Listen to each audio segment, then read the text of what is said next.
సార్వత్రిక ఎన్నికల ముందు కేంద్ర ప్రభుత్వం మధ్యంతర బడ్జెట్ను ప్రవేశపెట్టింది. 2024-25 బడ్జెట్పై ఆర్థిక రంగ నిపుణులు తమ అభిప్రాయాలను తెలియజేస్తున్నారు.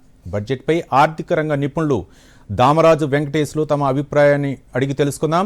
వెంకటేశ్లు గారు నమస్తే. నమస్కారం అండి. వెంకటేశ్లు గారు, బడ్జెట్ ప్రసంగంలో విశేషాలు ఏంటి? ఏ రంగాలకు ప్రాధాన్యత లభించిందనుకోవచ్చు? అంటే ప్రధానంగా ఇది ఏంటంటే తాత్కాలిక బడ్జెట్ కాబట్టి దీనికి అంటే పెద్దగా ఎక్కువ ఇది చేయలేదు ఆవిడ. ఆర్థిక మంత్రి నిర్మలా సీతారామన్ గారు ఎక్కువ ఇది ప్రకటనలు ఏమీ లేవు, భారీ ప్రకటనలు ఏమేను. అయితే ఏంటంటే ప్రధానంగా ఆవిడ ఎప్పటి వల్లనే మన ఎన్డీఏ గవర్నమెంట్ మోడీ గారి నాయకత్వంలో ఎన్డీఏ గవర్నమెంట్ ప్రాధాన్యత ఇస్తున్న విధంగానే సామాజిక రంగాలు, తర్వాత ఆర్థిక రంగాన్ని ఉత్తేజితం చేసే రంగాలకే ప్రాధాన్యత ఇచ్చారు. అందులో ముఖ్యంగా రైల్వేలు, విమానాశ్రయాలు, స్టార్టప్లు ఇలాంటి వాటికి కొన్ని సిగ్నిఫికెంట్ ప్రకటనలు చేశారు ఆవిడ.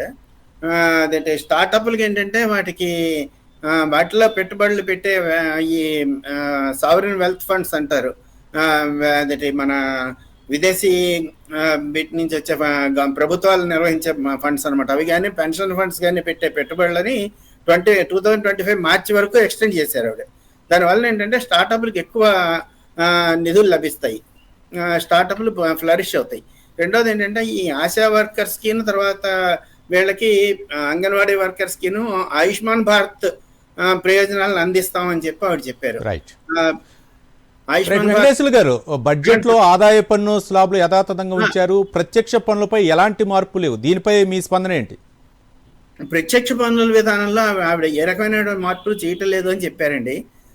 అంటే ప్రస్తుతం అయితే అంటే ఇప్పుడు తాత్కాలిక బడ్జెట్ కాబట్టి ఇవేమి చేసే ఆలోచన లేదు మాకు అని చెప్పి అన్నారు.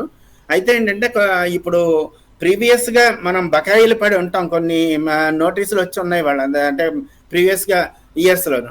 ఆ నోటీసులు వచ్చినవి ఏంటంటే 2009-2010 సంవత్సరం వరకు వచ్చిన నోటీసుల్లో 25,000 వరకు, తర్వాత 2011 నుంచి 14-15 వరకు 10,000 వరకు వచ్చిన నోటీసులన్నీ విత్డ్రా చేసుకుంటున్నాం అన్నారు ఆవిడ.